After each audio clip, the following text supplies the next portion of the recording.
আগে আসুক, আসলে পরে রেজিস্টার করে। একদম সুন্দর ব্যাকগ্রাউন্ড আছে আমরা ওইখান থেকে অনেক সুন্দর ব্যাকগ্রাউন্ড আছে প্রেস কনফারেন্স করেন ওই জায়গাটা থেকে না হ্যাঁ একটু ফাইনাল আয়োগ আইলে তারা আইলে আয়োগ চলো চলো সেমন দাদা সাহেব চেক করে কথা বলছি রে আচ্ছা সুমন ভাই সুমন ভাই একটু সাথে কত কত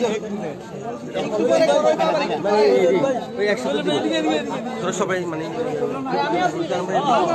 অনেক একসাথে দিবা যা সব ভালো হইছে আমার আচ্ছা আজকে যে একটা রায় আপনাদের দাঁড়াও হ্যাঁ আইলে একসঙ্গে করবা একসঙ্গে আজকে সমগ্র শিক্ষা প্রকল্পের মাননীয় উচ্চ আদালতে যে রায় বেরিয়েছে এটা সম্পর্কে বিস্তৃত বলেন। আমি অ্যাকচুয়ালি সংক্ষেপেই বলি আপাতত, কারণ জাজমেন্টের কপিটা আমাদের এখনো হাতে আসেনি। আপাতত যেটা মাননীয় চিফ জাস্টিস মানে ডিকটেশন দিয়েছেন এক্ষুনি, সেটা হচ্ছে এই রায়টা আমাদের সর্বশিক্ষার যারা টিচার দীর্ঘদিন ধরে লড়াই করছেন এই চাকরির রেগুলারাইজেশন নিয়ে, তাদের পক্ষেই গেছে। এবং এই রায়ে বলেছেন যে 2001 নোটিফিকেশন মোতাবেক 2001 থেকে 29 জুলাই 2011 পর্যন্ত যারা যারা রিক্রুট হয়েছেন এবং 2001 নোটিফিকেশন মোতাবেক যাদের যাদের রিকুইজিট কোয়ালিফিকেশনগুলো আছে অ্যাজ পার অ্যামেন্ডমেন্ট, তাদের সকলকে রেগুলারাইজেশন করার জন্য অর্ডার দিয়েছেন। এবং পাশাপাশি বলেছেন তাদেরকে ট্যাট দেওয়ার জন্য যাতে ইনসিস্ট না করে, তারা উইদাউট ট্যাটই যাতে ওদেরকে রেগুলারাইজ করা হয়, সেটার জন্য একটা নির্দিষ্ট সময় বেঁধে দিয়েছেন। ওই নির্দিষ্ট সময়ের মধ্যেই স্টেট গভর্নমেন্টকে এগুলো প্রক্রিয়াগুলো করতে হবে। এবং পাশাপাশি এটাও বলেছেন যে এটা তাদের একটা কমিটি করে স্টেট গভর্নমেন্ট যাতে ওইগুলো স্ক্রুটিনি করে কারা কারা কবে অ্যাপয়েন্টমেন্ট পেয়েছে, তাদের কি কি রিকুইজিট কোয়ালিফিকেশানগুলো কবে কবে আছে, এগুলো সবগুলো যাতে দেখে প্রক্রিয়াটা যাতে দ্রুত সমাধান করে।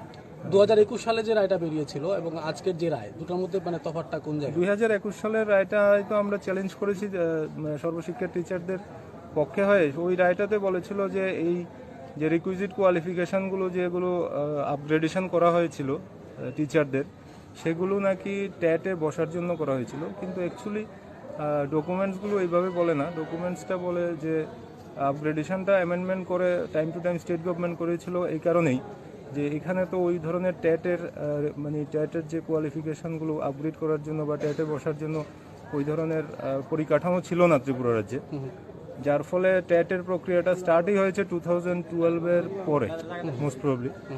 তো সুতরাং এটাকে যাতে অ্যামেন্ডমেন্ট করে, যাতে প্রত্যেকটা রাজ্য সরকারই এমএচআরডির কাছে রিকোয়েস্ট করেছিল যে স্টেটের যেহেতু পরিকাঠামো নেই এখন, আপাতত যেগুলো টিচারগুলো আছে ওদেরকে আপগ্রেড করানো হোক, ওইটার জন্য সময়টা বাড়ানোর জন্য। তখন সেটা 2019 পর্যন্ত অ্যামেন্ডমেন্ট করে করে এক্সটেনশন করা হয়েছে তাদের এডুকেশনাল কোয়ালিফিকেশান এবং প্রফেশনাল কোয়ালিফিকেশানগুলো আপগ্রেড করানোর জন্য। অ্যাকর্ডিংলি আমরা যারা টিচার আছে সর্বশিক্ষাতে, ওরা ওদের এডুকেশনাল কোয়ালিফিকেশান এবং প্রফেশনাল কোয়ালিফিকেশান আপগ্রেড করেছে। এবং সেটা মাননীয় আদালত chief justice division bench Tripura high court সেটা অ্যাকসেপ্ট করেছেন এবং একটা নির্দিষ্ট সময়ের মধ্যে তাদেরকে রেগুলার করার জন্য একটা ডাইরেকশন দিয়েছেন স্টেট গভর্নমেন্টকে। এখন স্পেসিফিক যে ডেটটা বলছেন আপনারা 29 জুলাই 2011 পর্যন্ত যারা রিক্রুট হয়েছেন আর কি। এই তারিখটা কেন বাছাই করা হয়েছে বিষয়টা? এটা তারপর থেকেই ট্যাটের প্রক্রিয়াটা চালু হয়ে গেছে। তারপর থেকে ট্যাটে বসার জন্য স্টেট গভর্নমেন্টের পরিকাঠামোগুলো